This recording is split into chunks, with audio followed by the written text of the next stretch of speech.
I'm so excited to be here tonight with Congresswoman Yasamin Ansari to talk about an important issue that is going to impact Arizona residents this year.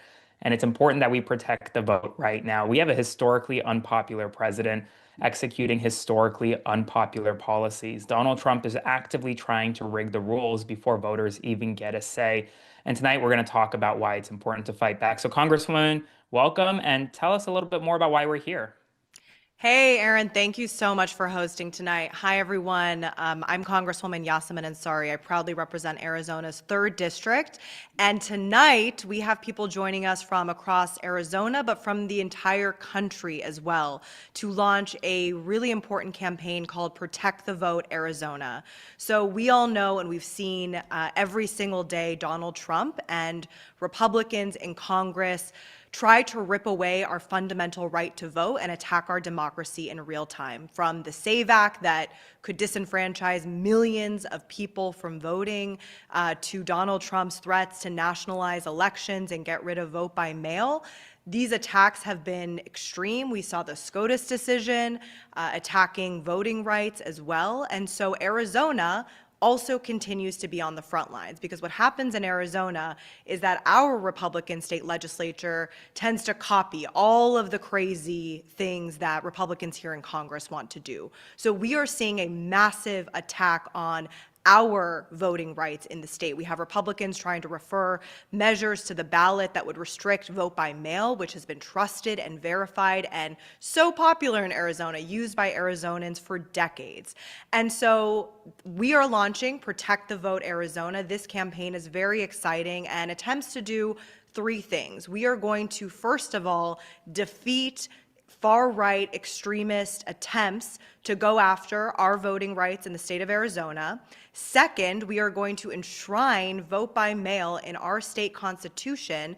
And third, this is part of a broader national effort. We are building a national coalition to protect our free and fair elections across the United States. And it's really exciting, but it's also going to be a ton of work. So I'm excited to talk to you all about that. And Aaron, thanks again for hosting. We have massive goals we have to hit. We have to collect 500,000 signatures in Arizona by July 2nd to qualify for the ballot.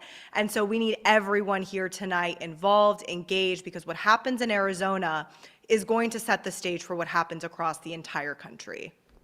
And I think we're going to have some exciting guests tonight talk about the importance of this ballot measure. AOC's up next. We have some great Yeah. folks coming up soon. Now, Congresswoman, tell us a little bit more. I mean, I think a lot of folks saw Arizona in 2024 and 2020 as really kind of the gravity defining kind of place where voter suppression tactics, these allegations of voter fraud happening. What's it like on the ground right now? Is there movement in support of what we're doing tonight?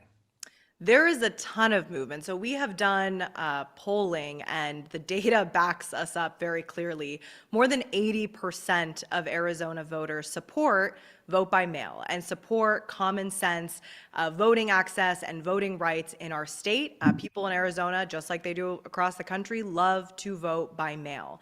And to your point, we have seen Donald Trump and far-right extremist Republicans still question our elections in Arizona. We've had crazy people like Carrie Lake. We have Congressman Abe Hamadeh, who's still there. These people are still out there, lawsuit after lawsuit, that they continue to lose, questioning the validity of the 2020 elections. I mean, it's embarrassing, but they aren't backing down, because you have Donald Trump in the White House. He continues to spew these crazy, egregious lies, and so this is very serious. These are our fundamental rights. We know that we are on the right side of history. We know that the American people, no matter their political party, are behind us, but we have to make sure we enshrine these rights in our Constitution, because we know that the other side is bending over backwards to take away our rights.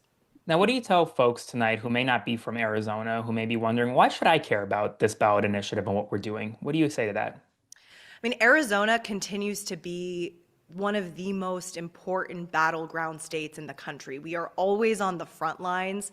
We are lucky right now. We have, 2 Democratic senators. We have a Democratic governor, Secretary of State, Attorney General, but it is a tough, tough state. And so I think that if in Arizona we can show broadly to on the national stage that we support voting rights, voting access, protection of our right to vote by mail, I think that will tell a very important story and have reverberating effects across the entire country. And on the flip side, if we allow our rights to be taken away from us by an extremist state legislature that is just, is doing everything in terms of like essentially copycatting everything happening here at the federal level, that will also have reverberating effects. So that's why I'm just so excited that we have so many amazing leaders tonight, just an incredible lineup. As you mentioned, Congresswoman Alexandria Ocasio-Cortez. We have Progressive Caucus Chair Greg Casar, Robert Garcia, Congressman who's the ranking member of the Oversight Committee, Ro Khanna. We have amazing new media leaders. I mean, everyone gets that this is so important for the country. So I'm really excited to see what's in store tonight. So 500,000 signatures by July 2nd. That is Yeah. a daunting task. That's a lot of signatures. How do you expect to get there? And what do folks, if they're watching and they want to kind of get it organized, get involved, what do they need to know? So even though tonight's the official launch of the campaign, we started moving very quickly as soon as we realized we had to make moves on this campaign. So we have an amazing ground game going on right now. Volunteers across the state are collecting signatures. I think we've already collected more than 50,000 signatures in just a matter of weeks. But we need to raise money so we can have a massive mobilization effort across the state of Arizona to collect these signatures. We also know that Republicans will do everything possible to challenge the signatures and get us off of the ballot. And so we are tonight, if you're in Arizona, please visit our website, protectthevoteaz.com. You can sign up to volunteer. You can find out how to sign the petition yourself. You can donate. And if you're not in the state and you're tuning in tonight, please chip into the campaign, whether it's $5, $50, $500. Your donation will help ensure that we can get on the ballot, because we know once we're on the ballot, we're going to win this thing. No, for sure. I mean, I think it's an exciting movement, and I'm so excited that you're leading the effort from Arizona. I think a lot of folks on here tonight are going to really talk about the urgency of the moment, really how to mass mobilize, because you have some of these, like you said, progressive leaders who really did this for many years, and they're going to do it now tonight as well. And I'm so excited for the next progressive leaders that we're going to have come on here tonight. So I'll kick it to you if you have any last words before we kind of get moving along in this program. Yeah, so I'm excited to announce our next segment because, as I said before, this is not just about Arizona. This is about attacks on our voting rights across the country. And there's no one better to talk about the stakes, to talk about the importance of a campaign like this than my colleague and an absolute icon, Congresswoman Alexandria Ocasio-Cortez, and she is joined by activists and another icon who has been at the forefront of some of the most important fights in this country, Carlos Eduardo Espina. So I'm going to hand it over to them, and I hope everyone has a great time tonight. Thanks for tuning in. Thank you. Of course. Thank you so much, Yasmin, for all of your work. And it is a tremendous honor to be here and to help support the cause and make sure that we get the Protect the Vote Act in on the ballot. Yeah, no, same for me. Really cool. I love being in Arizona, whether it's digitally or in person. This time it's digitally, but I'm just really excited to be here. And then obviously excited to be with Congresswoman Alexandria Ocasio-Cortez, having a good time because politics is fun and so is getting engaged. So yeah, obviously we're talking about the situation in Arizona, which relates in many ways to what's happening at a broader scale in the entire country. So I mean, if you're ready, I have two questions for you, and then I'll let you take the floor from there. Okay, so the first one is, and since I'm kind of nervous, I have them written down just to make sure I don't mess up. But the first one is, right now across the entire country, not just in Arizona, we're seeing efforts by Republicans to, have all these initiatives to basically strip people of their right to vote, make it as difficult as possible. So the question here is, why is it so important right now for a state like Arizona to take action and enshrine protections like vote by mail and other protections? And how does this fit into, the bigger, broader national narrative? Well, thank you so much, Carlos, and thank you for the question. I think we are at a moment where we all need to understand something very clear, which is that the Supreme Court just declared war on the right to vote and on voting rights in the United States of America.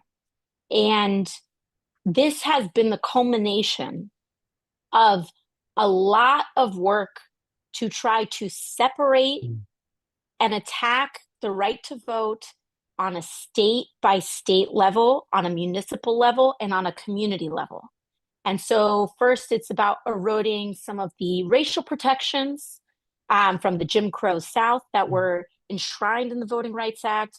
And they went after it in the South. They went after it based on immigration status. You know, if you are a naturalized US citizen, they're going after women with the SAVE Act and the women's right to vote if you are married. And so they're trying to go after all of these things through separate battles. And after the Supreme Court decision that has affected voting rights nationally, we need to understand that our fight is also national. Every single one of us, I tell my team this, we got to grab a mop. Like when we talk about a problem, I say, we got to grab a mop. No one is exempt. We all need to pitch in. And so here in Arizona, our task is to collect 500,000 signatures to get enshrining of voting rights in the Constitution on the ballot in November. That's the task in the state of Arizona. In the state of New York, if they're going to shred districts that are protecting Black communities and the Black right to vote in the South, that means in New York, we got to grab the mop and we need to redraw our congressional districts to provide balance to any potential attacks on redistricting in the South, which Louisiana has already declared. And so we're seeing Louisiana declared that they want to roll us back. Arizona is now coming into play and say, we're going to put this forward. And that's how we really understand that this is not just about the state, this is about the United States. And this is about Arizona's role in the balance of the country, not just in the balance of the state. And so to that end, I cannot sing Congresswoman Ansari's praises enough in helping lead that fight in her own home state in Arizona. And whenever we send the flare up, everyone's got to rush through those doors and come to help. And so I'm so excited to be doing this with you today, Carlos, and making sure that we're supporting so many of our folks in Arizona that deserve to have their right to vote protected. No, exactly. And I mean, it's really interesting, right? Because Arizona is a state that for many years people thought, oh, would never vote Democrat. And then it flipped. And now, we're seeing all these attacks. And I guess the question that comes to mind, right, is, when I think of Arizona, I think of, the hundreds of thousands, potentially millions. I don't have the exact statistics, but I know there's a lot of Latinos like you and me in the state of Arizona. Absolutely. And so, I worry, especially for our community who maybe doesn't have that facility of understanding the process, especially people that I speak to, which is the content that I make every single day, trying to inform. This is going to be a very big hurdle to overcome some of this oppression that we're seeing. And so, how do you think specifically, everything that's going on in Arizona and the rest of the country is going to affect, or is infecting already the Latino community, and why it's just so important to make sure that we're able to protect these rights? I mean, absolutely. A lot of what is said in the voting rights space is that, as you mentioned, a lot of people didn't think that Arizona would ever vote blue. A lot of people don't think that or haven't thought it about other states in our country. But one thing that a lot of people do know in the voting rights space is that a lot of red states aren't just necessarily red or Republican. They are voter suppressed. Yeah. And so it's less that there are more Republicans than there are Democrats, and it's more that the voting rights of communities that have historically voted for Democrats have been slowly eroded over time, and it's been an uneven playing field. And so for our community, it's more important than ever. The role that Latinos play in elections is getting bigger and more decisive. And it is only going to become more decisive as time goes on. Yeah. And so we have a responsibility to protect our role in this democracy, to protect the roles and rights of others in our democracy. And that's how we care for one another, is Yeah. making sure that we protect our voting rights and that we protect our say, Yeah. especially in a moment like this. And what is encouraging about it is that if we weren't powerful, they wouldn't be trying to do this. Well, that's exactly what I was gonna say. You know, a lot of times I feel like these voter suppression efforts might have that dual effect, which, right, they want to suppress the vote, but there's other people who might draw motivation from it in the sense of, hey, they wouldn't be doing this if they didn't, fear what we could do if we vote in mass, if we show up and vote. And so that's kind of the messaging that I try to focus on as well, is, hey, yes, this is an obstacle to overcome, but the fact that we have to overcome it in the first place should give us, some sort of, hey, our vote matters, and motivate us even more. Same thing when they talk about, sending ICE agents and all these other things to the Mhm. voting booths. It's like they wouldn't be doing this if they weren't scared of what they know is coming in November, which is, a change. That's what everything seems to indicate. I think that's what we're working towards. And so hopefully, we are able to have that dual messaging. Yes, we need to enshrine these rights and, fight back on everything they're doing, but also understand that it's a sign that they're scared, it's a sign that they're worried, and it's a sign that we have power. So I'm really glad that you brought that up, because that's always, I feel like a lot of times it can get really negative, right? Like, oh, they're coming after our rights and they're doing all this stuff, but there's the flip side of it. If they're coming forward, it's because, they're worried of what we can do.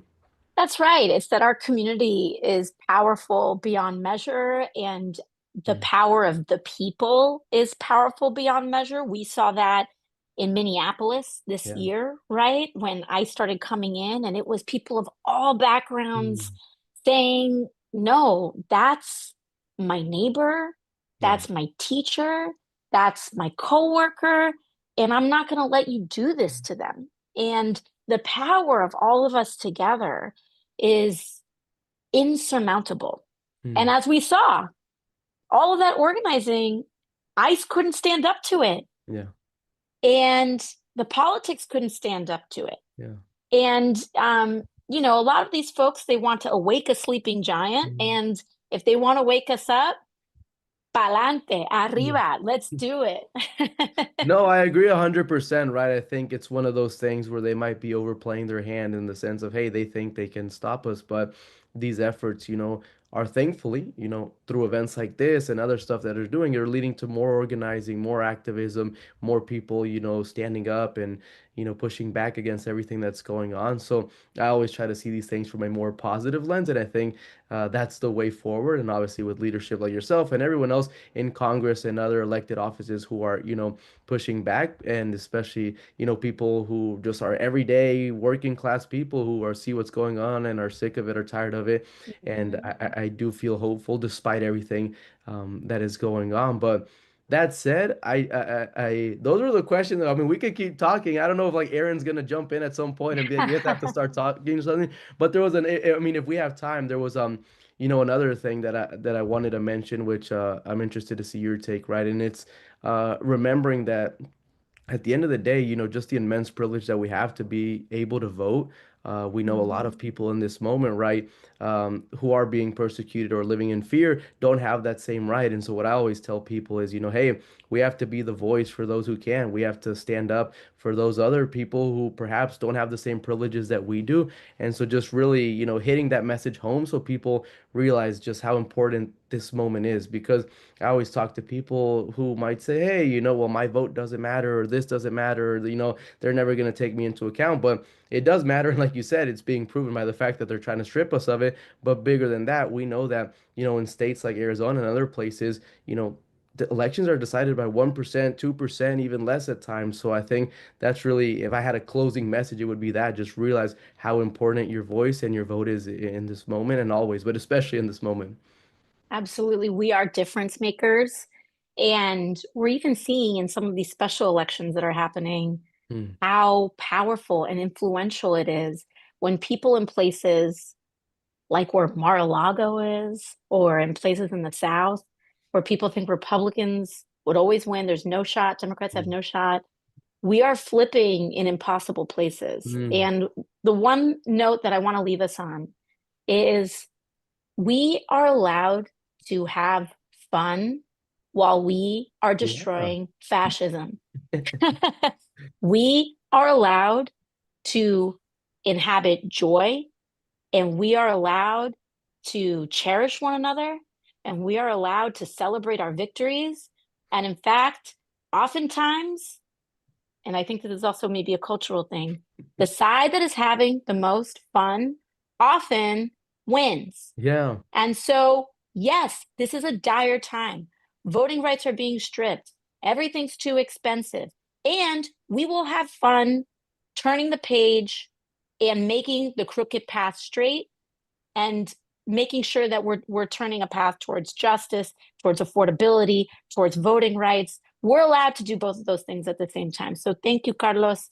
Thank Yeah. you, Aaron. And Yeah, I saw Thank you. Aaron came in, so I think that's our cue to Thank you. yeah, we're Yeah, getting thank played you off. thank you so much, Congresswoman, and thank you, Carlos, for joining us. It's a perfect segment to kind of jump into our next segment, which is really talking about how to mass mobilize. And I'm so excited to introduce three real fighters in this space: Congressman Robert Garcia, Congressman Greg Casar, and Jack Cottrella, who's going to be leading the conversation with the two members of Congress.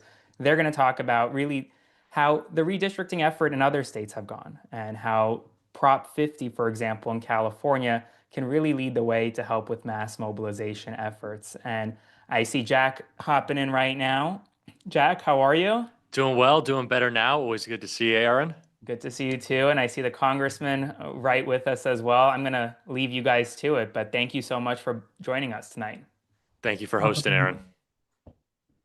Well, Congressman, always good to see you, especially on a day like today, where Howard Lutnick seems to be trying to avoid letting anyone have any information that might be pertinent to an ongoing Epstein investigation and the president's desire to hide all information. Of course, we want to talk about the topic of this event, but I feel like I would be not doing my job if I didn't ask you, what was your takeaway from, I want to call it the testimony, but like the lack of testimony from Howard Lutnick today, and what he was trying to obscure with his kind of non-answers being reported by some of your colleagues today? Yeah, look, I mean, obviously our oversight lawyers who are incredible, and our oversight team, of which Rep. Ansari, who's obviously a huge leader in what's happening today, were there, and they asked the tough questions.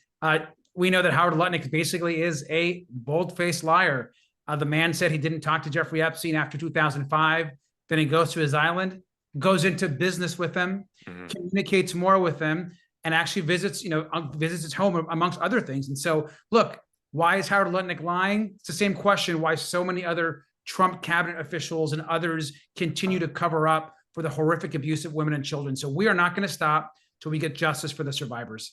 And it's part of the reason that we're having this conversation tonight is how unpopular, not just with Democrats or independents, but Republicans as well, this issue has really splintered their party. This, full-fledged effort to cover up all of the Epstein files is, you still talk about the 3 million files that Todd Blanche doesn't want out there, and has now been, put in the AG shoes to make sure he stops it from happening.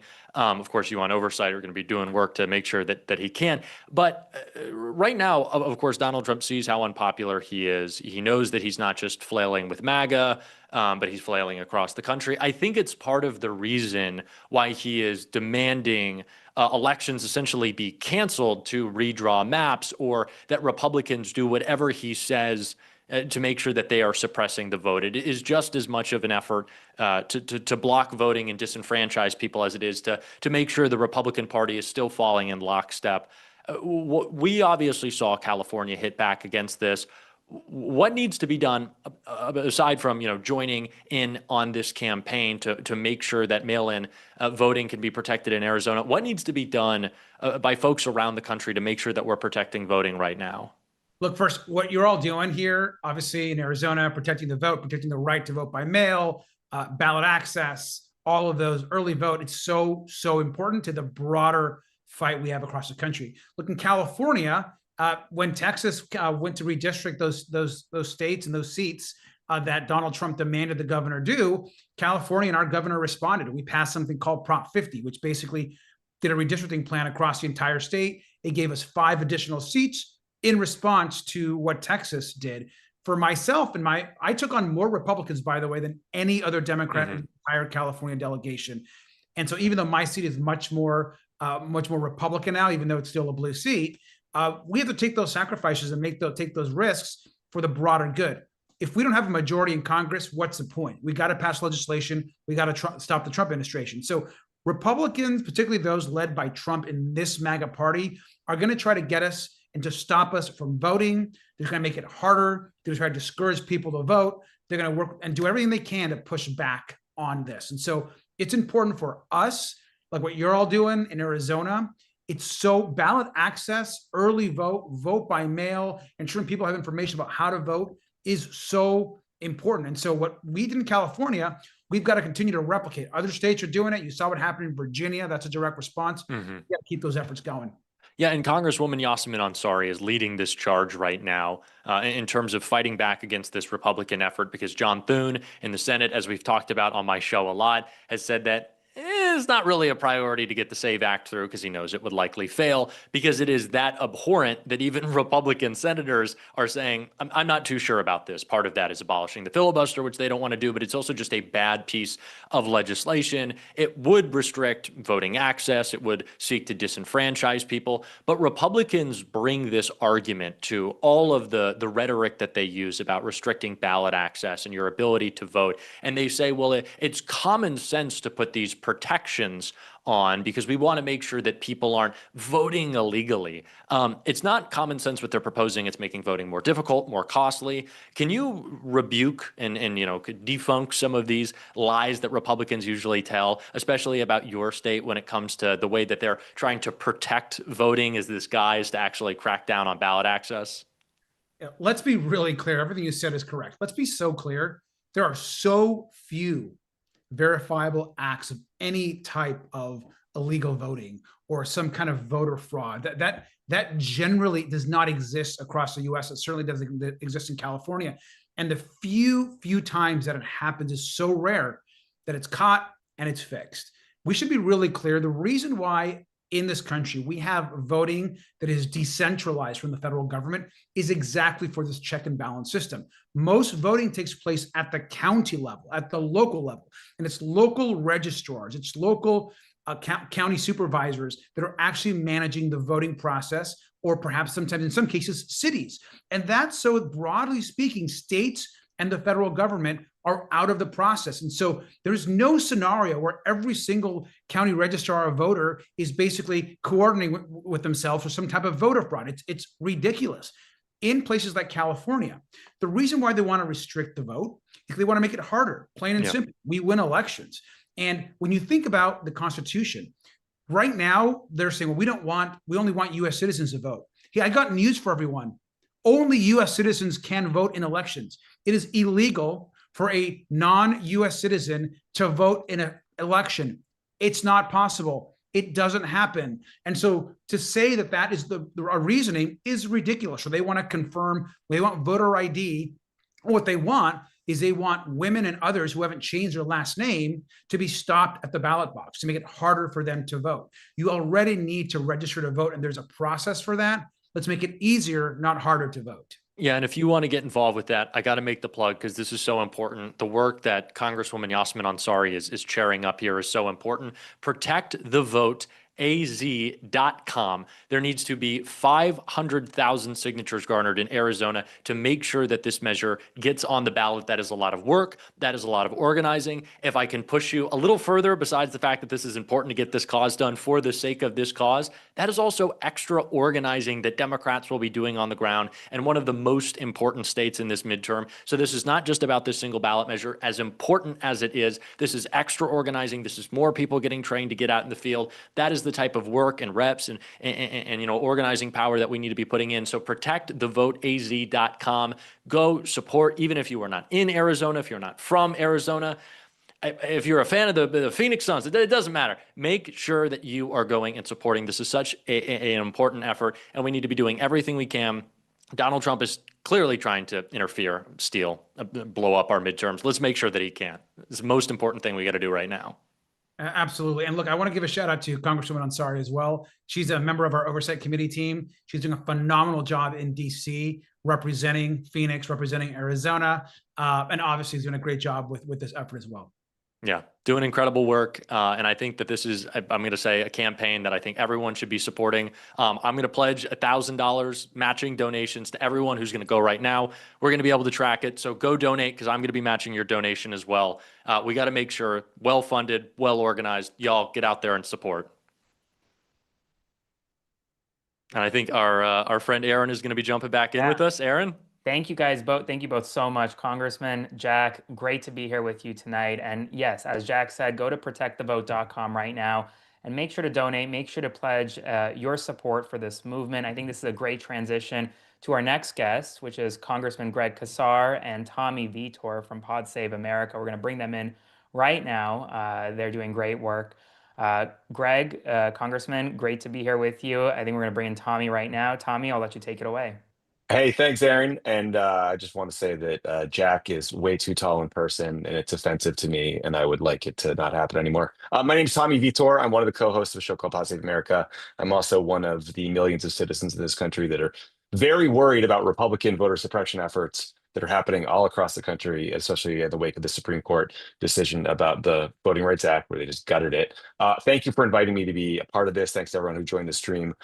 We are joined today by someone who's been on the front line of these fights, fighting against the Trump agenda, fighting against voter suppression, fighting against gerrymandering. Congressman Casar, thank you. It's great to see you. Good to see you too, Tommy. Thanks for being here and supporting this effort. It's really important what Congresswoman Ansari and all the folks in Arizona are launching here today. Yeah, it really is. So Texas Republicans are like the OG gerrymanders. I'm old enough to remember like Tom DeLay. Tom DeLay started it first. Yeah. Yeah. Getting a little trouble for this stuff, maybe going to jail. Good old days. Can you talk about this latest redistricting fight that you've been a part of in Texas and how you think it relates to what we're seeing in Arizona? Well, look, just about 1 year ago, Donald Trump's numbers started going downward, right? He thought he was untouchable, and folks went and started pushing back against the billionaires that Trump put in charge of everything. People like Congressman Robert Garcia, who was just on, or Congresswoman Ansari, went to El Salvador and pointed out what Donald Trump was doing to our immigrant family members and even to U.S. citizens. And it started to turn the tide on what Donald Trump wanted to do with the country. So what did Trump do? He said he couldn't win, so he decided to try to cheat. He called the governor of Texas and said that he's entitled to 5 more seats in Texas. And that is when we started to see, always first, Texas is where we see what the right wing is going to try to do to suppress voters first.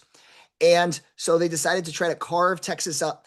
I was already in a very gerrymandered state. They decided to put that gerrymandering on steroids. And while it was a place where they did that damage and were successfully able to pass that map and get this corrupt Supreme Court to let it go into effect, it's also where the backlash began. The backlash in Texas led to backlash in California. That is why Prop 50 was able to pass in California, because what they did to Texas, it fired voters up in California and in Virginia and beyond. And what I'll tell you, before we get into any other questions, is look, part of the reason that Donald Trump did this, and what I heard from Republican colleagues in Congress, was they said, essentially, the Democrats are Mr. and Miss Responsible. We're Boy Scouts and Girl Scouts, and we're not going to punch back, right? They can change the rules and cheat, and we'll keep on playing by the old rules, right? They'll bring 7 players onto the basketball court, and we'll keep on playing with 5 over principle. And thankfully, we recognized in this moment that there is nothing good about that, right? That we have to be willing to fight fire with fire.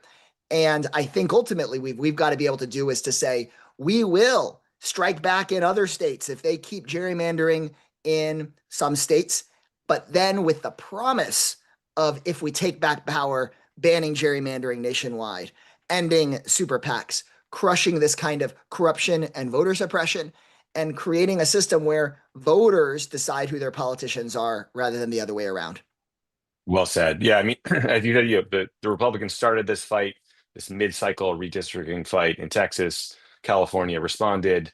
Gavin Newsom, mopped the floor with Donald Trump here in California, where I live. But now we're off to the races. There's this tit for tat cycle. It's not at all clear when it will end.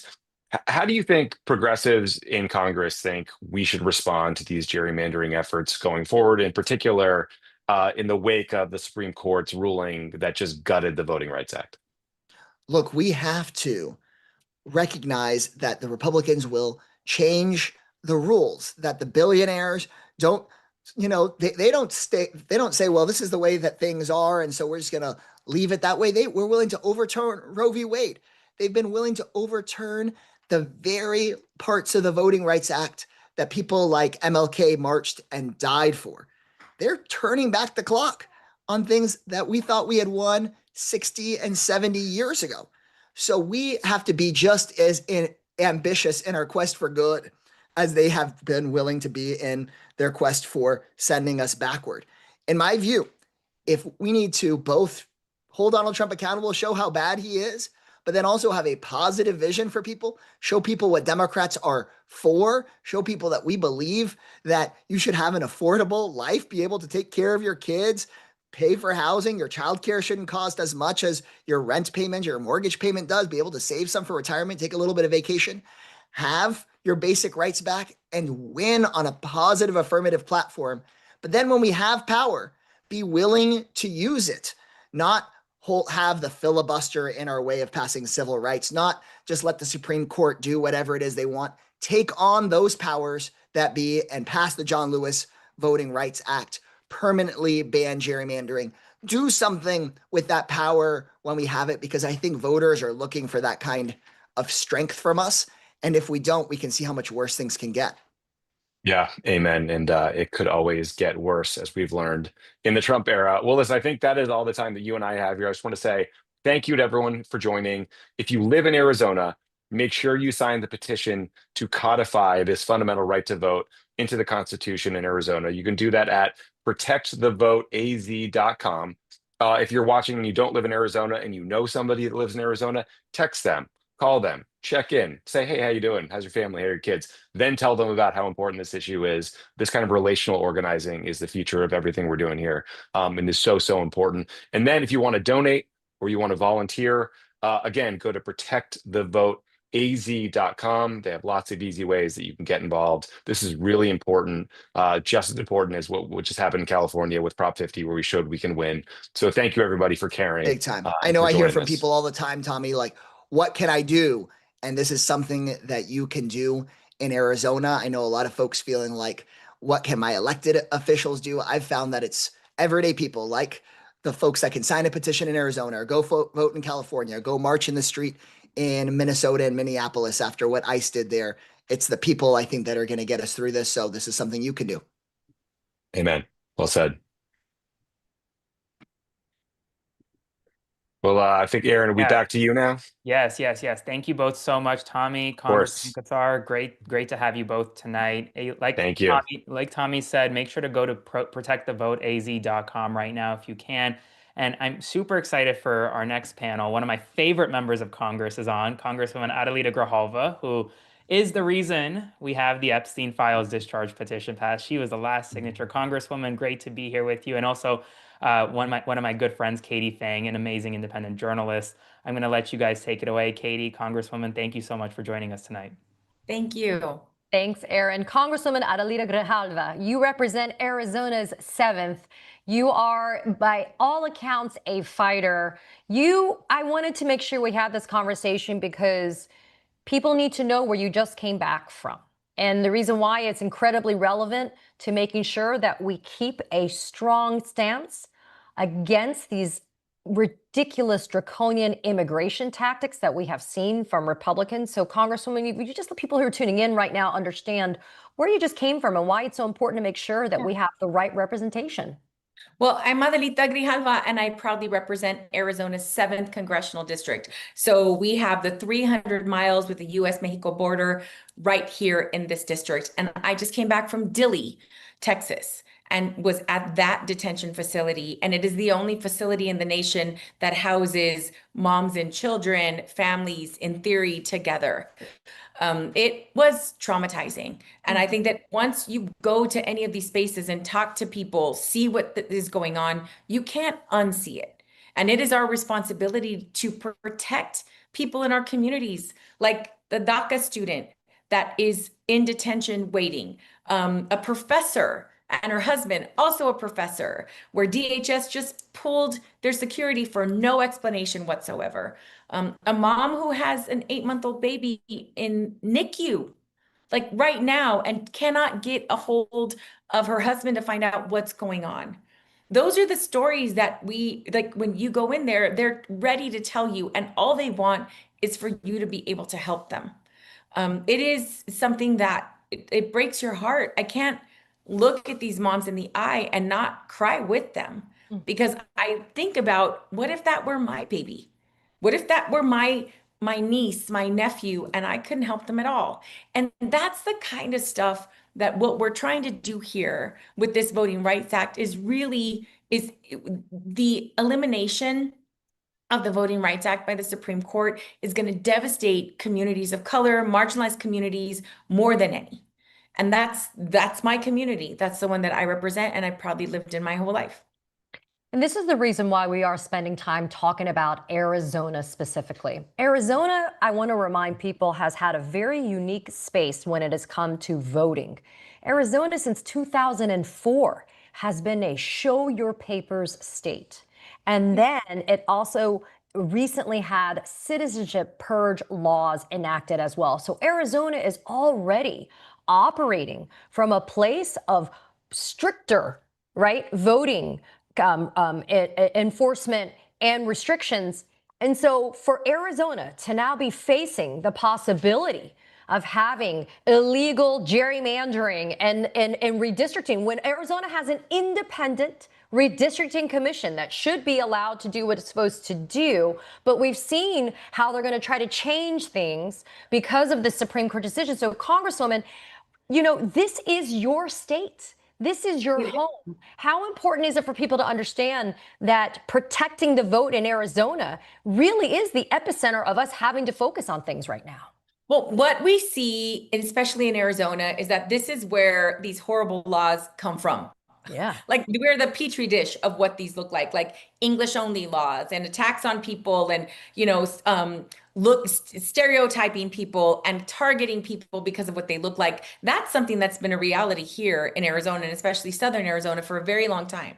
So here in Arizona, Latinos make up about 32% of Arizona's population, and only 2 of our 9 congressional districts are a majority Latino. So we know what it looks like when you don't have representation, because we've already been gerrymandered. So this gap shows that representation can fall short when communities are divided or diluted. And that's what the Supreme Court decision wants to do, period. And we've had an independent redistricting commission here in Arizona. I was a part of it for a period of time, but instantly, when the Supreme Court decision came out, we had state lawmakers here in Arizona ready to change.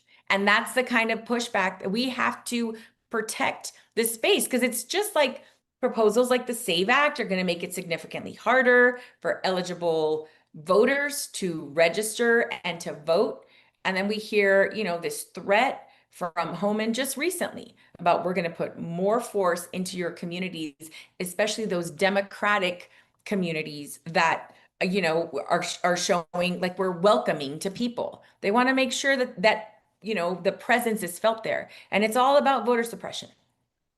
Well, and you and I speak Spanish, and there's a phrase that I like to use, no hay pelo en mi lengua. There's no hair on my tongue. People know that you and I are straight shooters, and that we are incredibly honest and transparent about what's going on. It's about the racism, okay? You came from Dilley, you know, you talk about how, you know, and it's so important to keep the immigration issues front and center, because I think they want to flood the zone and they want to overwhelm us and not have us pay attention to the fact that these family separations and these horrible detentions are going on. But the racism is the root of this, just like the anti-immigrant rhetoric we hear from the Republicans because of this Trump regime. They don't want brown and black people. They don't want people like me, Asian Americans. They don't want us to have voices and to have agency to be able to vote, to change our lives. And so why should we be making sure that we stand strong right now? Because I feel like if we just, you know, look at what just happened with the Supreme Court and say, you know, there's really nothing left for us to do, that we're just sealing our own fate. And that's not how we're built. No, and we can't do that. We have to give people hope that there is a way out of this. Because if we just give up and lay down and say, you know what, things are going to happen the way they're supposed to happen, they win.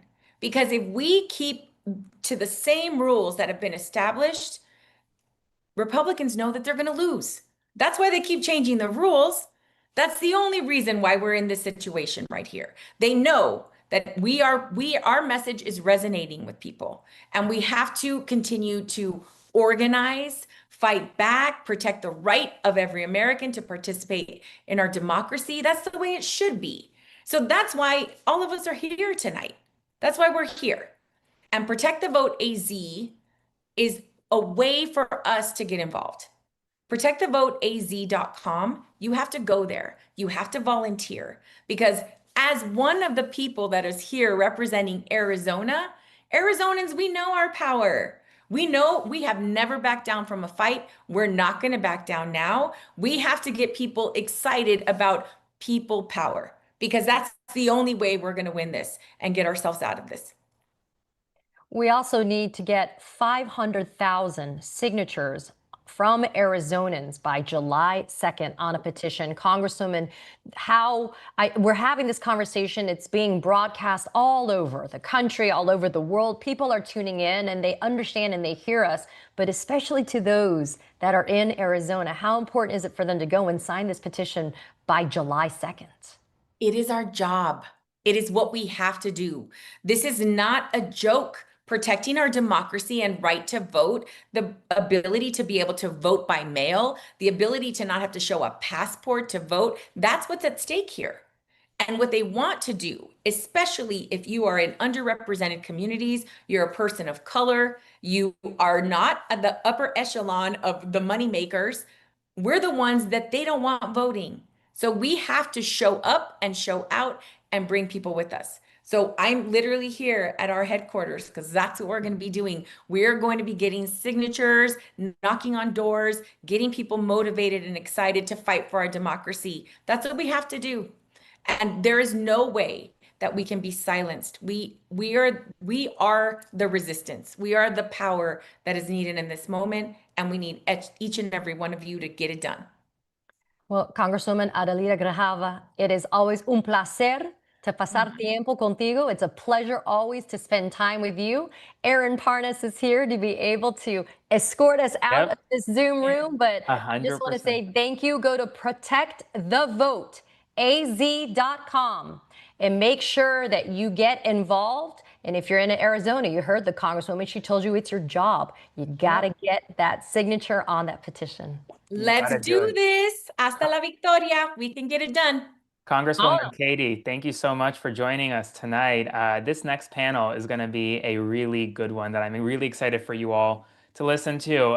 It's Congresswoman Jasmine Crockett from Texas, who has seen gerrymandering firsthand on the ground. My good friend Elizabeth Booker Houston and Arizona Secretary of State Adrian Fontes, who is joining us, I believe, from Arizona. So welcome. Elizabeth, I'm going to let you take it here. Go ahead, Elizabeth. It's all you. Thank you so much, Aaron. Hey, everybody. So I'm joining you from DCA because I'm on my way to Nashville to address what we see going on with my hometown of Memphis and the redistricting. So it's really great to be here in this moment with folks who are understanding the urgency of this moment and who also understand what it's like to have the place where you are from, where you live, that you love affected. And so with that, I really want to kick it off with you, Congresswoman Jasmine Crockett. Welcome to the live.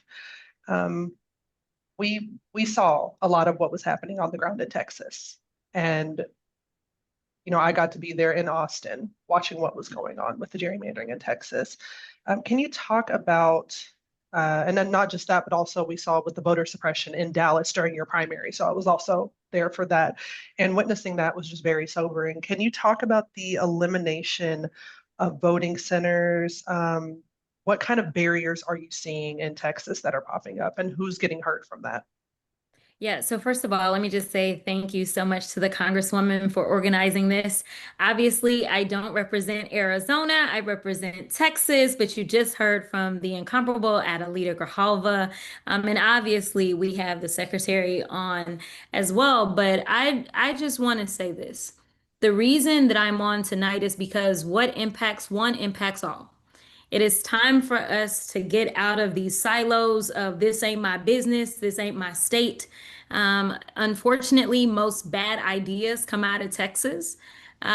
Whether we look at what the Heritage Foundation did as they went after quote unquote CRT and introduced those bills, or the heartbeat bills, or the voter suppression bills. This didn't happen overnight. This is something that they have been working at from the gerrymandering and working that through the courts. We know the Shelby v. Holder case was so integral in making sure that the southern states, which historically had been found to be intentionally racially discriminatory, they were able to get away without having Big Brother oversee them when they got rid of Section 5. And as soon as they got rid of Section 5, we saw what they were trying to do to our districts. Listen, I've been engaged in litigation against the state of Texas since before we got these lines, because the lines that are currently serving are disproportionately impacting people of color. So let me just frame it like this. As Elizabeth said, she's off to Tennessee, and I want to make sure that she gets to the secretary. The reality is that they have gone for the jugular on everything. When they decided to stack this court and deny President Obama his rightful appointments, that was all part of a larger scheme. When they decided that Section 5 was going to be gone, which Justice Roberts was so very happy for that, they weren't going to stop there. They have been going after Section 2, which was basically the last thing that we had standing. And to be clear, Section 2 was doing nothing more than elaborating on what it is that the Constitution says. It says one man, one vote. It says that we get equal representation, but right now that's not what they want to do. And so they not only have gone after the lines, but they also have decided to do the confusion, which is voter suppression. Whether it's changing the laws and going into all the different courts, it confuses people, or starting to say that certain things are now criminal, making people get nervous about participating, especially people that are the sole providers of their families. They don't want to risk going to prison or doing something like what we saw in Dallas County. Dallas County has 22% of its population is African American. It was not a coincidence or an accident that they decided during the primary for the Senate race that I was engaged in, where it just so happened that a Black person was on the ballot, that they were going to target Dallas County. Harris County is a larger county, but they don't have a higher percentage of African Americans. We know that African Americans typically understand the assignment. And so they decided that in Dallas County, in Williamson County, 2 of the 254 counties, after years of being able to vote at whatever voting centers you wanted to, on election day in this primary only, they decided that you had to go to your precincts. And at the same time that they decided that, the websites were crashing. The websites were crashing where people could figure out where it was. There were people that went to 3 and 4 different locations just to vote. Let me tell you, not everyone has the privilege of having the time nor the gas to go around and travel around. So it's been voter suppression as it relates to the new laws around voting, as well as changing these lines, as well as rigging the courts. So with that, I will yield to the secretary and Liz. Thank you so much, Congresswoman Jasmine Crockett. Secretary Adrian Fontes, Secretary of State Adrian Fontes, which I feel like this is a great moment for people to understand what their state level Secretary of State does, because you are so important in this moment and so key to this moment. And we really appreciate you being here for this live. Can you talk about some of the challenges that your administration is facing, and what it is that you hope to do or plan to do or will implement to try to make sure that we protect Arizonians? Is it Arizonians? I always feel like I question myself. Okay, in good. Arizona. What will be done to protect their right to vote? Yeah, it's just Arizonans. We don't need extra vowels. We already put the AZ in crazy, so we're good to go here. Great to be on here with Representative Crockett and everybody else on. Look, this call is protectthevoteaz.com is where we can make things happen. How has our job at the Secretary of State's office been made harder? We have had to deal with unjustified and not based in evidence challenges to one of the best voting systems in the United States of America. We have ballot by mail, no excuse absentee voting. We have 27 days of early voting here in Arizona, and we were the first state to implement online voter registration. But slowly but surely, after we saw an expansion of a lot of voting rights and a lot of advocacy, some folks started feeling politically threatened. And so they've been trying to constrict the rights, as the representative just talked about, some of the very same things that she was just addressing. They've been trying to do here in the Grand Canyon State. And we are, of course, concerned from our perspective, because as the chief election officer, our job is to make sure that the counties do their job well, that they have the resources, that they have the rules that they can follow to do the job for their voters. And when you're in an environment where the rules are always shifting, there's lawsuits all over the place for no really good reason that are actually going to hurt voters. That becomes not just a distraction, but it makes it difficult for those of us who do this work on the ground. And remember, I was the Maricopa County Recorder, which is the second largest voting jurisdiction in the United States. Shout out to the representative, but we surpassed Harris County when I was the county recorder because we brought in so many new voters. But it's a difficult task. It is a complicated task. And so we need folks to be engaged. We need folks to be informed. We need folks to get out there and make sure that they are making a difference. Apologies for the noise here. I'm in my backyard. The bottom line is this. It isn't really that important about how hard my job is. What is most important is how much harder they're trying to make your job as a voter, how much less they're trying to allow you as a voter to be able to exercise that voice. And we've had attacks against vote centers here in Arizona. In Pinal County, we just unfortunately lost a case about the Americans with Disabilities Act compliant equipment that disabled voters use to cast their ballots. One county in Arizona won't let vote center models even on that equipment. So those voters that have a hard time getting around anyway, and then this makes it more difficult for them. So look, there's a lot of things we can do. And here in Arizona, protectthevoteaz.com is where you can go. This is critically important, folks. Now, while all the signatures have to get got, you got to help get them. While all the volunteers have to get coordinated, you got to jump in and help. Go to protectthevoteaz.com and volunteer. Sign up. That's why we're here. That's why I'm here with the representative and with Elizabeth and with Aaron and all of these good folks. I'm so happy to be here. As the Secretary of State, I'm going to keep fighting for every single voter so that we can actually fulfill that dream that is the United States of America. Thank you so much for having me. Thank you all so for much, being here. Secretary. Oh, and thank you, Aaron. And I just wanted to add on the end of that. If you don't live in Arizona, you can donate money. Your money is Yes. good across state lines. So do that too. But thank you, Aaron. 100%. And it's super easy to do. Just there's a QR code to the right of my head right now. You can go there and you can donate money now. Congresswoman, Secretary Fontes, Elizabeth Booker Houston, thank you so much for joining us tonight. We really, really appreciate it. Our next panel, I'm super excited about. We have Congressman Maxwell Frost, one of the youth leaders in Congress, and I'm so excited to have him here. And then also Deja Fox, who is an amazing, amazing Arizona activist who just ran for Congress as well. Deja, I'm gonna let you take it from here. Thank you so much for being here tonight. Yeah, happy to be here in live from AZ, where we have a really big fight ahead of us. But Representative Frost, you got some things going on in Florida too. So tell us a little bit about that before we get into this Protect the Vote AZ. Yeah, well, obviously, look, they're trying to take away the right to vote across the entire country, but especially in the South, right? Them trying to essentially go back to Jim Crow, add everything they can in terms of poll taxes that are disguised as other things. It's now illegal to hand out bottles of water to people who are waiting in line to vote in the state of Florida. Every year or every election cycle now in the state of Florida, the vote by mail list gets purged. And so you have to re-register to vote by mail every single cycle. And now, in case people didn't hear, they have done a mid-decade redistricting in the state of Florida to essentially dilute Black and brown voters and take the congressional delegation from 8 Democrats to 4 Democrats. Yeah, and I think that's indicative of this like larger trend going on in the Republican Party, which is that instead of just change their unpopular stances, they would rather change the rules, right? And here in Arizona, what I think is so cool about this Protect the Vote AZ work is that one, it's proactive. We're getting ahead of these Republican shenanigans.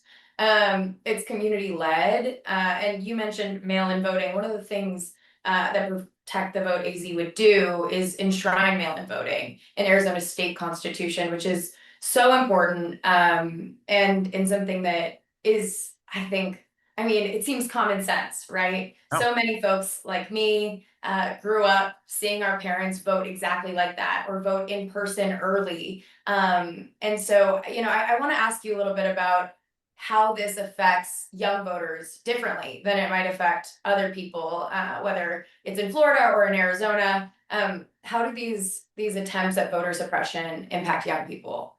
In such a huge way, especially when we talk about mail-in voting and especially when we talk about students who Yeah. oftentimes are registered to vote back at home, wherever they live, could be in the same state, but might be hours away, especially in a big state like Florida or in other states as well. Yeah. And so what I always see when I'm on the campus of University of Central Florida here in Orlando, and I'm talking with young people about voting, is a lot of the time they'll say, yeah, I'm registered back at home. I got my mail-in ballot. I'll go ahead and put it in the mail and send it over there. My first pitch to them is always, you should re-register to vote where your college is because you live here now for 4 years and you care about the local issues. But It's a good pitch. a lot of them, yeah, but a lot of them will do mail-in ballots, and that's part of the reason why Republicans are coming for mail-in ballots. They're also doing everything they can do to make it harder for students to vote. Here in the state of Florida, now you can't use your student ID to vote, even though it has a lot of the same information your driver's license has. And so all of this stuff that's going on is really meant to stifle young people from voting, Black and brown people from voting. And it's going to have a ripple effect, which is obviously meant to help Republicans. And you put it perfectly earlier, Deja, which is their policies are so unpopular. Gas prices are on the rise. We're in this reckless war in Iran. The president's doing nothing to bring down prices. Prices going up. We're in a housing crisis. Homelessness is going up. Foreclosures are going up.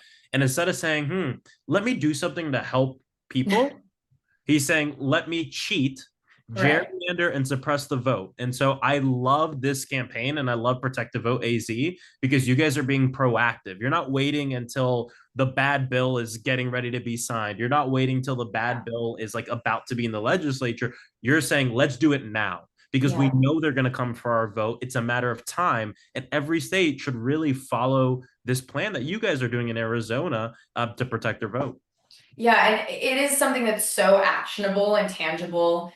We need 500,000 signatures by July 2nd, which might seem like a lot. But the ballot initiatives I've been a part of here in Arizona, when you knock somebody's door and you tell them this common sense thing, right? That you want to make sure that young people can vote, that you can vote by mail, that you can vote early in person.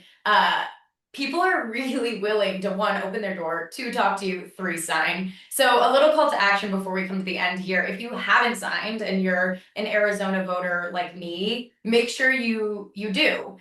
You can go to protectthevoteaz.com to learn more about that, but don't just stop there. Go and hit the doors. It's a really amazing opportunity to practice, to get out into community, to have good conversations. And if you're feeling hopeless and frustrated at the news right now, I promise you the solution is taking action. And there's nothing better than collecting signatures towards something as winnable and actionable as this.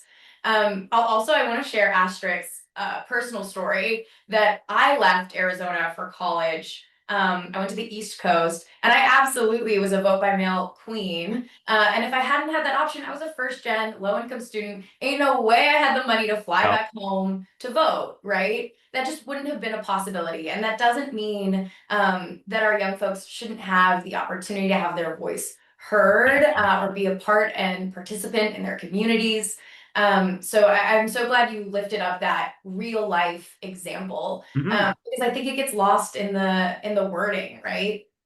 Yeah, 100%. And like from an organizing perspective for people listening, ballot initiatives are fun. Right. They are that girl. People love a ballot initiative. I remember as an organizer, like fresh out of high school, all the campaigns I worked were for candidates. And like we love candidates. Whoa, watch out. Yeah, we've both been candidates. Yeah, Right. candidates are great. But I will tell But- you, it's easier to knock doors for an issue. Exactly. It's And the true. cool thing, I just remember my first job, not for a candidate, was working for Amendment 4. I was the field director. Yeah. And Amendment 4 was a ballot initiative to get people with previous felonies the right to vote in Florida.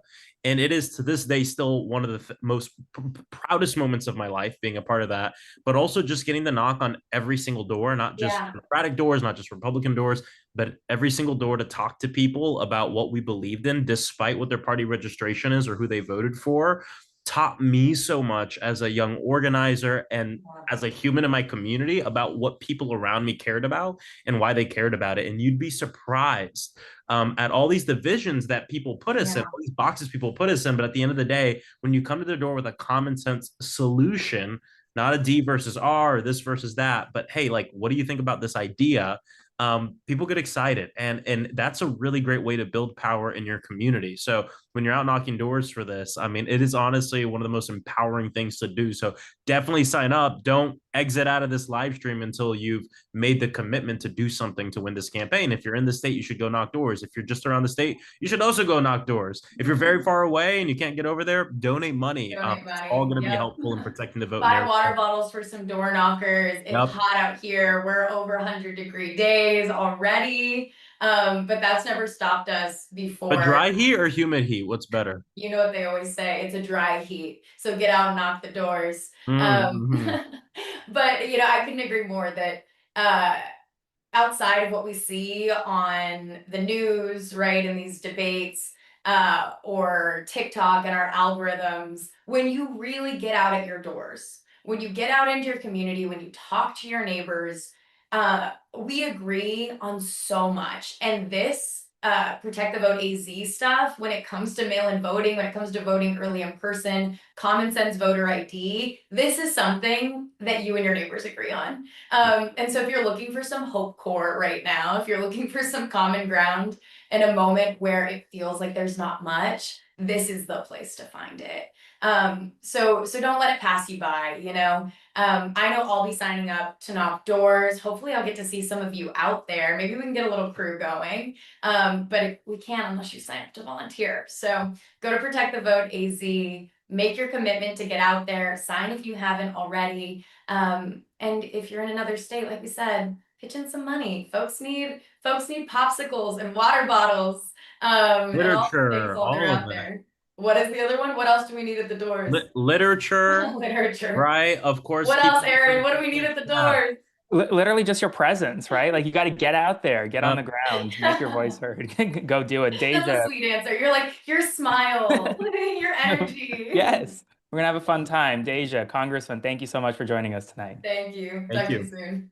I'm excited for this next panel. This next panel, we're going to talk about how this ballot initiative is going to impact not just folks across the country in a national way, but also folks specifically in rural Arizona and tribal nations.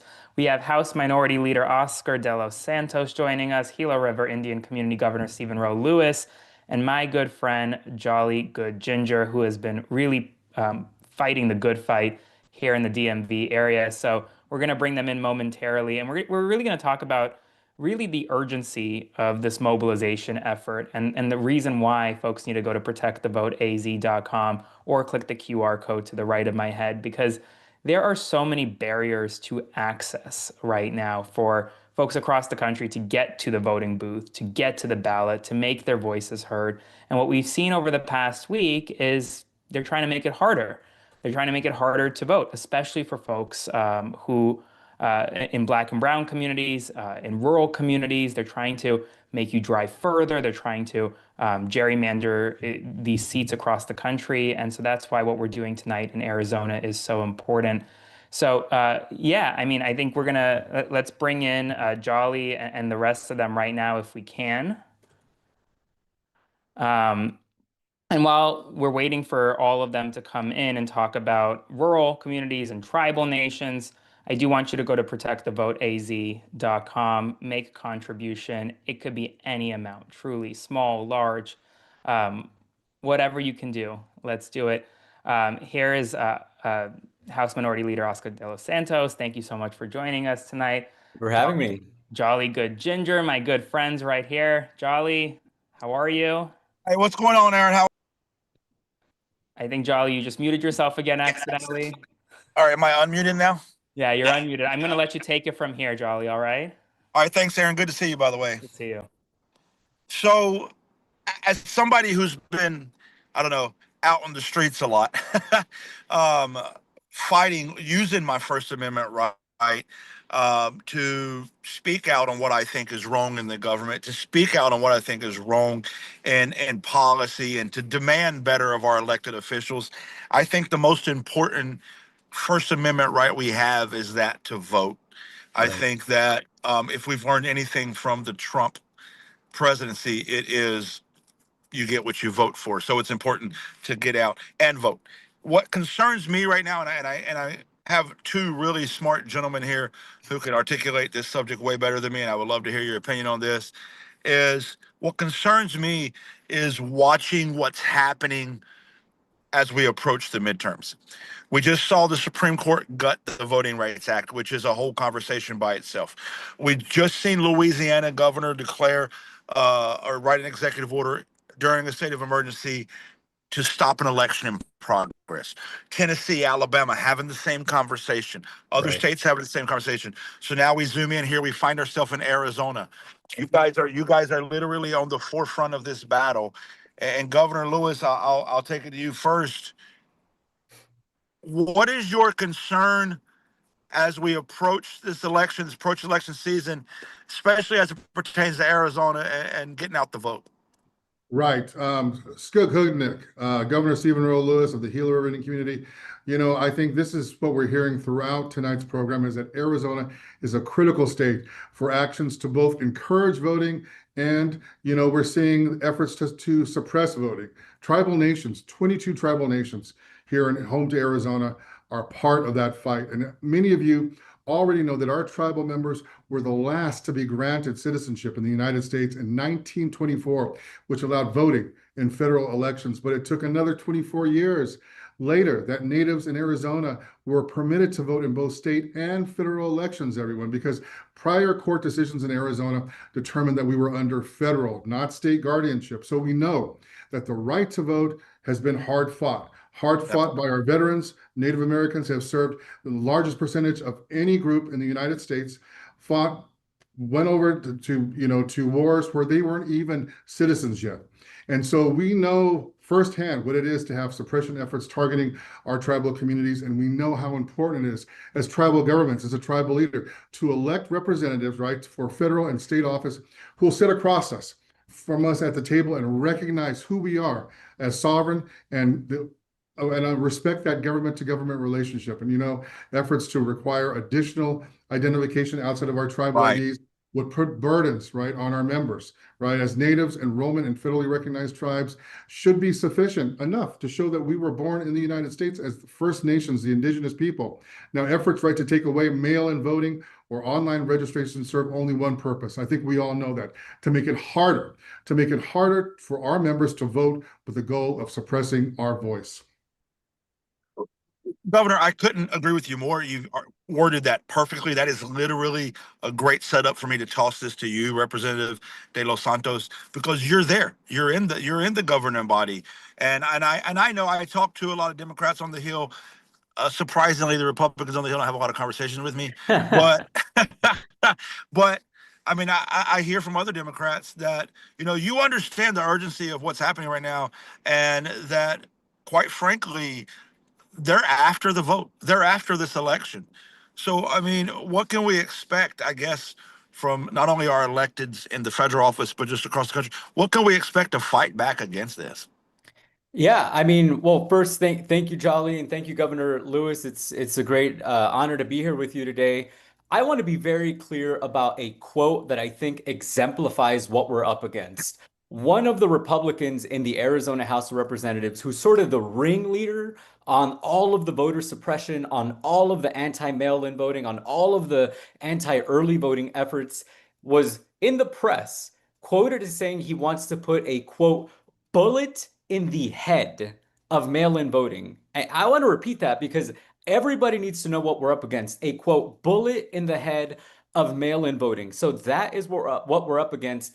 I have been in the legislature for now 4 years, and year after year after year, day after day, we're seeing bills that attack the right to vote in a bunch of different ways, whether it's killing vote by mail or restricting early voting. One of the other things they're trying to do is go back to precinct voting, or all these crazy ideas. They've got dozens and dozens of bills, and we're fighting them left and right. And that's why today is so important. That is why Protect the Vote Arizona is so critical, because we can protect our right to vote and not just always be on defense. And I want to say this is an incredible opportunity because it gives the people the chance to vote on this and to enshrine this in our state laws. And that is how Arizonans have fought and won. When the Republicans in the legislature refused to raise the minimum wage, the people did it at the ballot. When they refused to protect our right to abortion, the people enshrined that right in the Constitution at the ballot. When the Republicans were attacking Dreamers, the people protected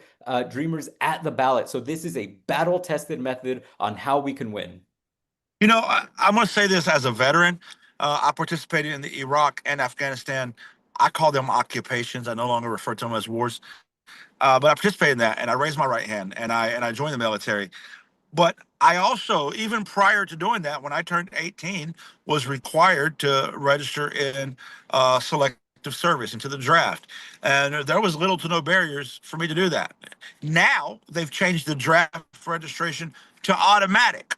They automatically have your record. They automatically have your information, and you can automatically be registered to the draft. So they've made it easier to force you to go fight a war. They made it easier to force you to serve in the military, whether or not you volunteer, while simultaneously making it harder to vote in the system you would be defending.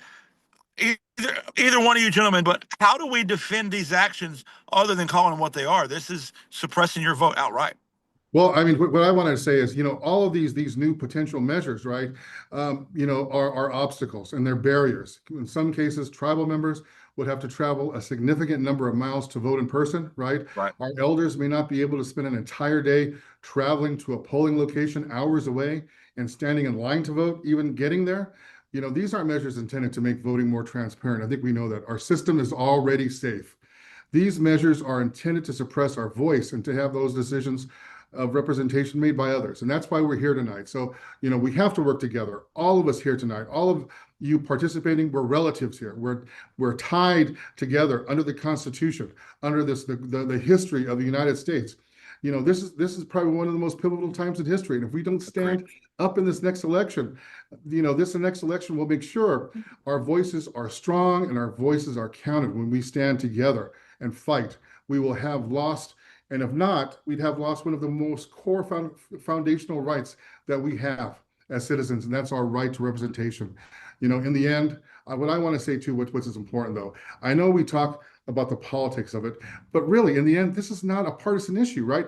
This effort that we are talking about protects all Arizonans, what we're talking about now, no matter who they ultimately vote for, right? This is the time when positive change starts with movements like this, where each signature that we're talking about is a commitment to work together to protect our communities and to stand together to ensure that our rights are protected.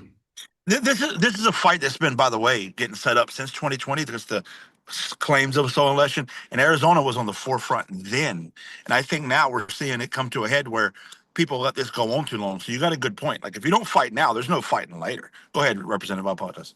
Absolutely. No. And I think one of the things to know about what Governor Lewis said is that the vast majority of Arizonans, Democrats, Republicans, and independents, actually vote early and vote by mail. So you're absolutely right. This is not just an attack on one subset of Arizonans. This is an attack on all of our collective rights to vote. And, Jolly, I want to go back to the first question you asked about what are we up against? Because I just remembered one of the big bills that we've had to fight this year, which is they're calling on Congress to repeal the 17th Amendment. What is that? The 17th Amendment is what gives us, everybody in the United States, the ability to vote directly for our U.S. senators. They want to repeal that because they want to give the politicians at the state legislature the right to appoint our U.S. senators, and they're doing that not coincidentally, after Arizona elected Mark Kelly and Ruben Gallegos. So you can read into that what you will.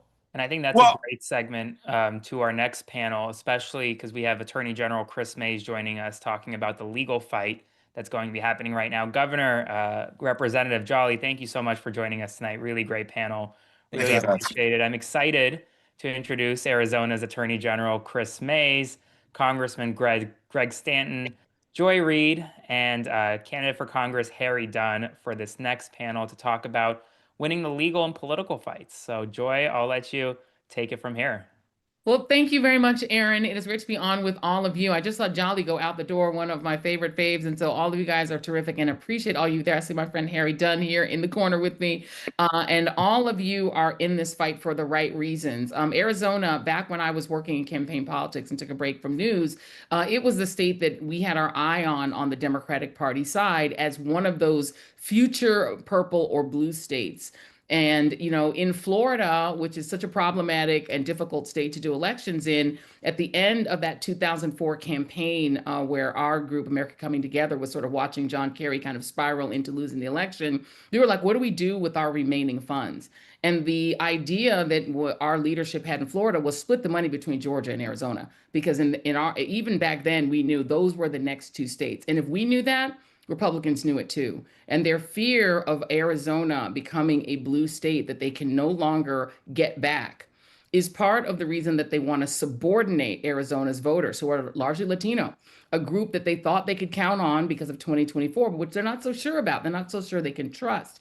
And in their mind, there are just too many voters of color in the state of Arizona to let Arizona's 11 electoral votes be up for grabs in an election. They want to lock it down and secure it. The way the representative was talking earlier is they're like, we'll try any scheme. We'll try a scheme where we can end, the direct election of senators and make it so that all we have to do is win one statewide election, have an appointed two appointed senators. Option two is the Supreme Court, where Sam Alito and John Roberts have not only vivisected the Voting Rights Act, essentially turned Section 2 into a zombie, and unleashed unlimited partisan gerrymandering so that Republicans can keep permanent control of the Congress by essentially eliminating Black representation in the South. The next thing on their docket is to eliminate the idea that if you have an absentee ballot that is postmarked before Election Day, and it's mailed out and arrives after Election Day, your vote is supposed to count. There's a Mississippi lawsuit saying, no, it should not count. And now, if that goes through, as I expect it will, I believe that the litigants, the Republicans, who I think are coordinating these cases in front of the Supreme Court, they'll probably win. And that means all the regime has to do is control the mail. If you slow the mail down, all of a sudden, all those absentee votes don't count. Because Sam Alito or John Roberts or Clarence Thomas or one of them is going to write a ruling saying that your vote does not count unless it arrives at the election office by Election Day. This is a try everything, everywhere, all at once strategy to prevent accountability. Because what Republicans, including the 6 Republicans on the Supreme Court, who, let's be clear, are partisan actors, not dispassionate interpreters of the Constitution, they have to ensure permanent Republican control, because if anybody in this country at the national level goes into the hands of Democrats, if Harry Dunn wins his seat and he becomes a member of the majority as a Democrat in the House of Representatives, there's going to be hearings. If the Senate flips and goes Democratic, there's going to be hearings. And those hearings are going to uncover more corruption by this regime, more corruption at the DOJ, the Department of Injustice at this point, more corruption, maybe by other members of the House and Senate, and more corruption potentially by the Supreme Court members themselves, Leonard Leo, their funders, all of the people who are colluding to turn this country into Gilead, into the Project 2025 nightmare. And so we have to be vigilant. And Arizona is sitting at the fulcrum of that risk for every single American of every race, creed, color, background, and even party. And even whether you're a conservative or a liberal, if you're MAGA, you're all on the menu, because a small number of billionaires get to control and get to eat and get to get rich, and everyone else gets to be cattle. So we have to fight this fight. If we can win in Arizona, you guys are well on your way with this petition to protect the voters of Arizona. We all understand Arizona to be at the fulcrum of political change in this country. It has been since '04 when I worked in politics. It still is now. Win in Arizona, and that victory will cascade all over the United States.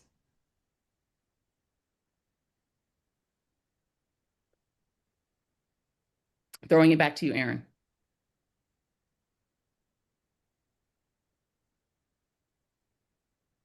Thanks, Joy. Well, Attorney General Mays, I want to ask you, what are the legal kind of ramifications concerning a ballot initiative like this? What do folks need to know when it comes? Because ultimately, it will be challenged by Republicans if this gets on the ballot and if it passes via vote. Well, I obviously there are certain things that the initiative backers, those who support this initiative, have to do to get it on the ballot and to get it passed. And so there's all of that. But I think it's important to back up a little bit and to some of Joy's points and say, this really is about protecting American democracy. And in Arizona, we love to vote by mail, and that is how we vote. I mean, 80 to 85% of Arizonans vote by mail. And people don't realize this, but it was actually the Republican Party that engineered vote by mail in 1992 in Arizona. So the Republicans created vote by mail, thankfully, and it has become wildly popular. So if there is an attempt to undermine this initiative or even to defeat this initiative, I don't think anybody can defeat this initiative because Arizonans love vote by mail and believe in the right to vote early, also in person early, which would be protected.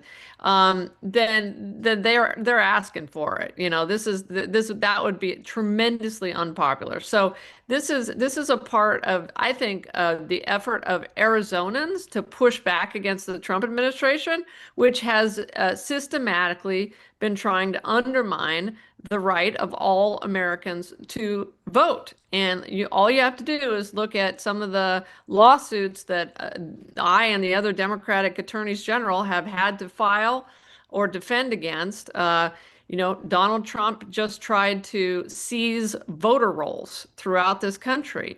And in Arizona, we fought back and we said, no, you're not getting a hold of our voters' personal identifying information and the voter rolls.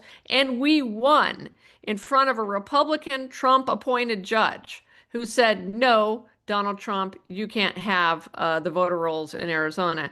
We also have fought back against the executive order by Donald Trump that would have essentially tried to seize control of the entire election system, which is to be run by the states pursuant to law and the Constitution.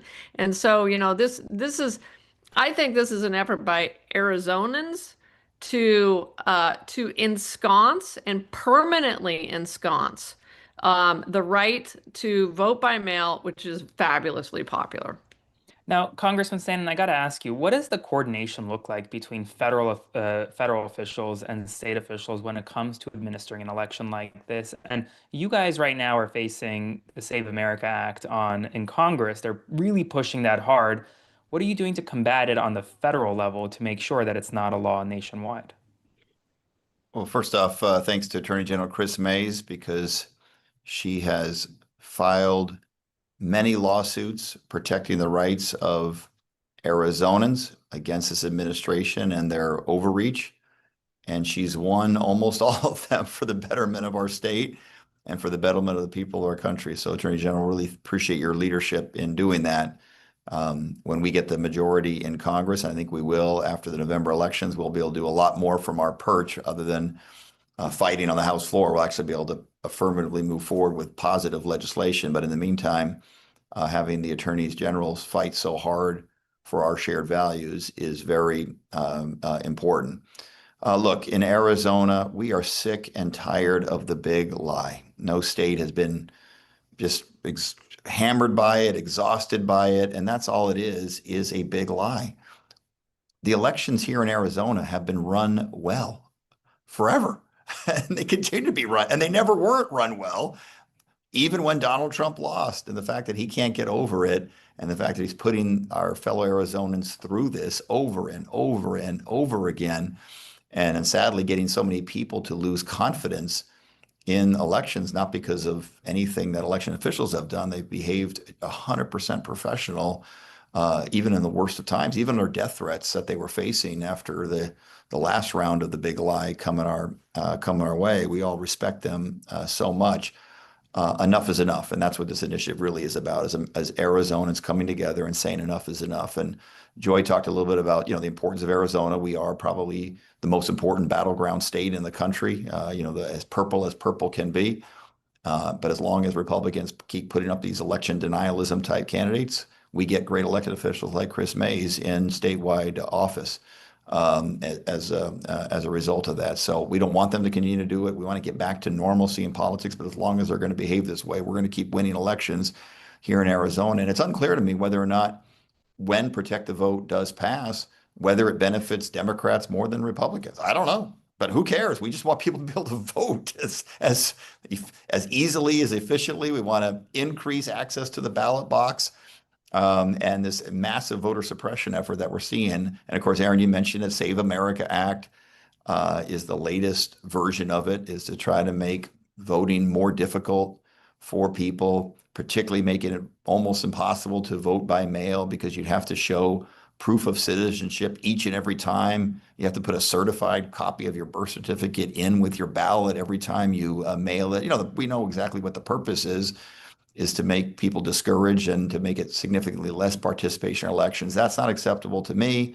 It's not acceptable to all the people on this call, and it's not acceptable to both Democrats and Republicans here in the state of Arizona. And so, the popular opinion is on our side in this fight against the Save America Act. And I don't know what, Donald Trump keeps pushing it. Good luck. I don't think it's going to get through Congress. Now, Harry, I got to ask you, because the congressman made a point about the big lie, and if there's anyone who's fought against the big lie, it really has been you, whether defending the Capitol against folks empowered by that big lie on January 6th, or now running for Congress. Can you talk a little bit more about what that fight looks like from your perspective as not just a Capitol police officer, but also now as a congressional candidate? Yeah, no, thank you for that, and AG Mays, and thank you for the work that you're doing. This is my second round running for Congress because the threat is still persistent and it still exists. Obviously, we talk about, and why people know me is because of January 6th. I had the opportunity to go out in 2024 out to Arizona to do some campaigning for Kamala Harris, to do some campaigning for Ruben Gallego, and just being out there on the road. And one of the things that I said out there, and I'll say this continually, is I blame Kari Lake, and people like that. So it's not only the policies, that the fraudulent policies that they claim exist, but it's also the rhetoric that exists, the rhetoric that Kari Lake spewed that led to January 6th, that led to people like Representative Biggs and Representative Gosar failing to vote to certify the elections, that lit that incensed people that actually believed their vote was stolen when they combed it over and over. And Arizona was ground zero for actually having every damn vote certified and scrutinized and with a fine-tooth comb. But they weren't able to find any fraud. It doesn't exist. And yet that didn't stop Kari Lake from saying that it did exist. And no matter what they found, no matter what, it wasn't acceptable enough for her. They're not doing any type of movement or action that they're doing to save America. They're trying to save their own asses. Can I say that? So they're trying to save their political careers. They're trying to save their political futures. The SAVE Act, there is, Bill Barr said it himself, and we all saw it with the January 6th hearing. There has been no widespread fraud. The amount of people that vote fraudulently is lower than I don't want to keep amplifying their points, but like the Representative Greg Stan said, it doesn't matter if it benefits Republicans, if it benefits Democrats. We want people to actually have the right and safe access to vote. So yes, not only does not restricting people to vote disenfranchise people, but it also continues to create these conspiracy theories that led to what happened on January 6th, and that they're still pushing. January 6th this year, Donald Trump put a website up saying that he won the election, that the people there on January 6th were wrong, were the patriots, the police were the bad guys. So it's rhetoric that continues like that to happen. So we need to meet that rhetoric with law and principle and action that the state of Arizona is doing. And I am a proud supporter of the Vote Act. So we need to make sure that save our vote. We need to make sure that we get this across the finish line. Thank you so much, Harry, Joy, General Mays, and Congressman Stanton. Thank you so much for joining us tonight. The next panel we have, and before we get there, I do want to make sure, once again, hit that QR code to the right of me or go to protectthevoteaz.com and make a donation. Sign up to volunteer today. I want to bring in my two good friends, David Pakman and Brian Tyler Cohen, along with Congressman Ro Khanna, who's really been on the front lines fighting for the release of the Epstein files right now in Congress and is doing fantastic work. David, Brian, how are you guys? Aaron, thanks for having us. I'm honestly, I want to kind of just start, and we're going to bring in the congressman momentarily and allow you guys to chat as well. But could you, from both of your guys' perspective, what does this fight look like on the digital scale? Listen, one of the things I've been thinking about is this is the way you would expect people to behave if they've given up on actually winning on the issues. There's no attempt to say, hey, gas being up 66% since January is a great thing, vote for us. That's not happening because it simply wouldn't work. And so we see these different efforts. In some states, it's being done one way. In other states, it's being done with redistricting, or is it restricting access? These are the tactics you use if you're sort of conceding that you've lost on winning the will of the people by convincing them that your policies are good. So, Brian, that's been my focus in explaining to my audience the reason that we're seeing all of these efforts. Yeah, I think that's exactly right. I mean, look, we have contended with either distractions or outright illegal or corrupt behavior at the hands of this administration, all to make sure that we don't recognize what it is that they're doing at the heart of this administration, which is basically trying to reward themselves by undermining our elections, reward themselves for taking action in the federal government that is aggressively unpopular, whether it's on healthcare, whether it's on climate change, whether it's on the Iran war, whether it's on the Epstein files, you name it.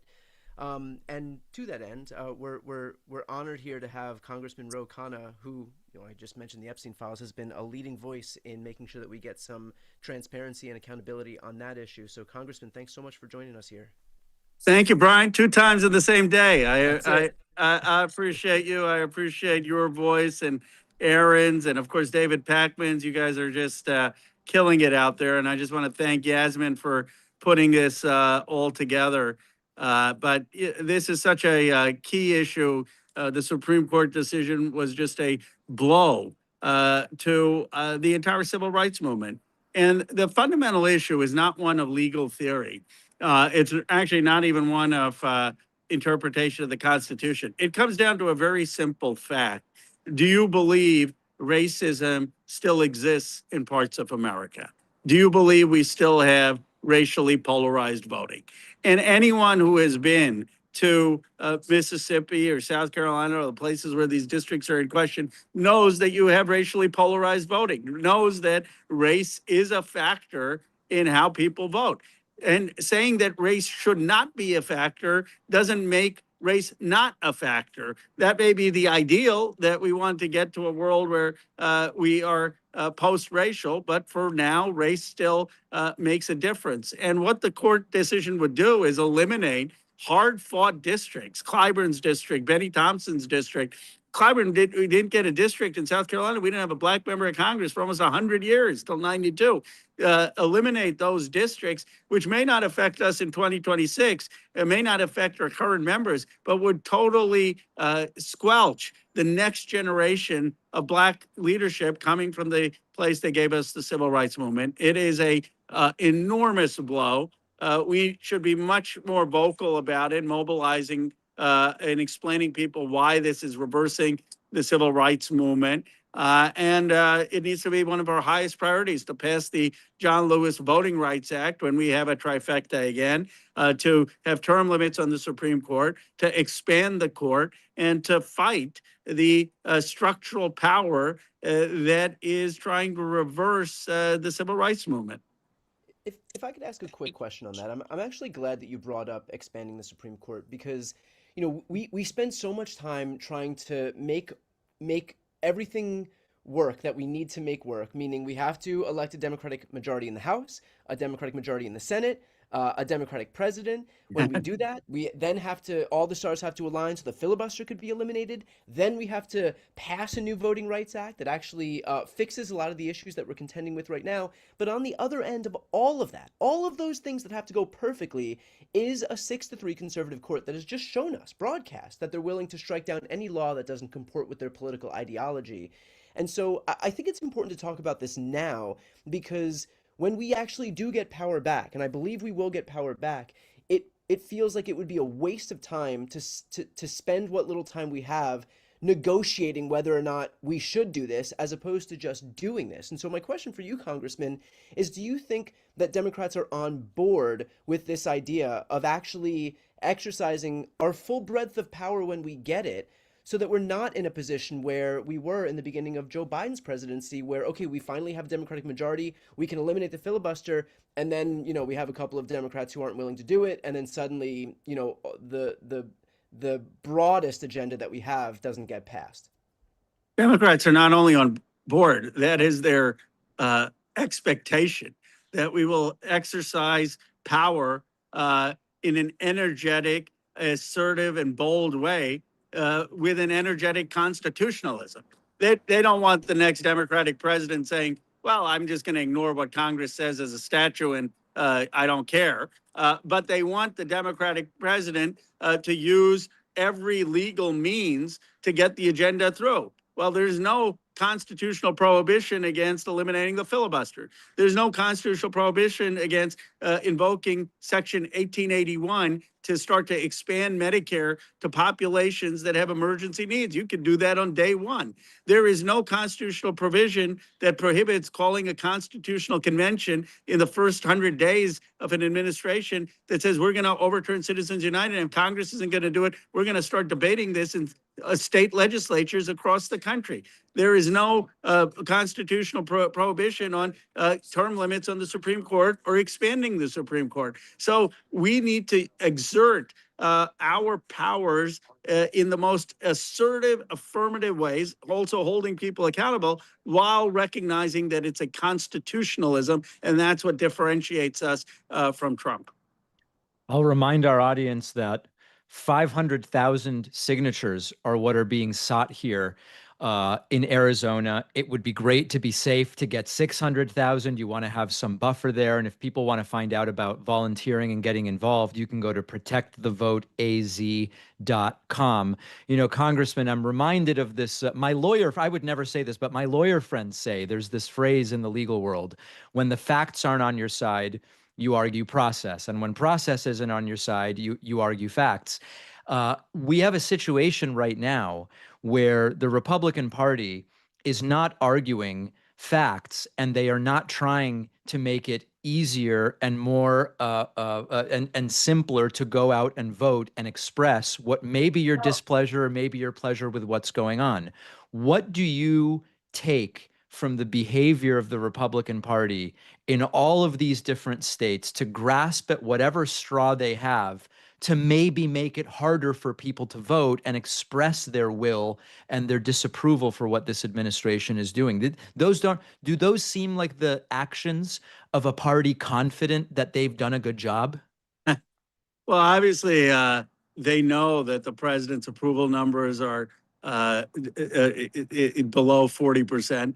They know they're going to lose the House and have a decent chance of losing the Senate. But it goes beyond that. The astute observers of American politics, I think, see voters under 50 and believe that there is an emerging multiracial coalition for economic justice, that the American population wants a cohesive multiracial democracy, and they want a democracy that's going to have universal health care, Medicare for all, child care, tax on billionaires, a new social contract. And that the only way truly to prevent that without kind of unicorns like Donald Trump, who managed to charm by talking about forgotten Americans, is to entrench a counter-majoritarian power structure, whether that's on the Supreme Court, whether it's the Senate filibuster, whether it is making it harder to vote. And I believe there has been an intentional project among people who see the trend lines to make that counter-majority power entrenchment a reality. And Congressman, I know that a lot of people see this, and especially as we've seen the Supreme Court gut Section 2 of the Voting Rights Act and basically topple the entirety of the Voting Rights Act, now that Section 2 is basically the last leg standing, there is a sense of despair among people who see the Republicans acting so quickly in states across the Deep South, for example, Louisiana, Alabama, South Carolina, Tennessee, you name it. What do you say to those people who kind of see a possible retrenchment to what they might have experienced in life in America pre-1965 and kind of see it rearing its head again? What do you say to those people who feel kind of a sense of despair that I think Republicans are hoping people will feel? I understand the anger and the frustration of what it feels like to go backwards. I mean, we're talking about 250 years of slavery. We were talking about the scars of 100 years of Jim Crow. We're talking about Reconstruction that was cut short with the Southern Redemption. We're talking about the scars of colonialism. And my grandfather spent 4 years in jail as part of Gandhi's independence movement. And many of us were born thinking that this nation had overcome those ugly strains after decades and decades of sacrifice, and that we were the beneficiaries of moving towards Frederick Douglass and King and Obama's dream of a multiracial democracy. Well, it turns out we were wrong in thinking it would be as easy a path. But we can take a heart and courage from the fact that our path still is not as hard as John Lewis's or Jim Clyburn's or Dr. King's or people who have had to endure much worse, and that we now need to do our part in this relay to fight for justice, and that duality has been America's story, but with perseverance and fight, we managed to keep inching it forward, even if it's not a linear line. Congressman Ro Khanna, Brian Tyler Cohen, the website people can go to learn more about this is protectthevoteaz.com. And I guess to be polite, I should throw it back to our great host today, Aaron Parnas. Oh, Aaron's gone. There he is. Hey, folks. Yes, thank you guys so much, all three of you, for joining us tonight. Congressman David, Brian, thank you so much. Really, really appreciate it. And as we wrap up this evening, I want to bring back Congresswoman Yasamin Ansari, who has been the leading voice in this fight. I know a lot of you guys have been with us since the start of this panel at just about 2 hours ago. And if you haven't yet, go to protectthevoteaz.com. or the QR code. Congresswoman, how are you feeling tonight? And finish it off for us. Thanks, Aaron. Thank you to everyone who is still tuned in. I'm feeling so excited, so hopeful. It's been a crazy day. I'm here in DC because today we had another deposition as part of our Epstein investigation. I'm on the House Oversight Committee, and we had the Commerce Secretary, Howard Lutnick, in front of us talking and lying over and over again to the American people. And I have been witnessing and experiencing the most egregious cover-up in American history.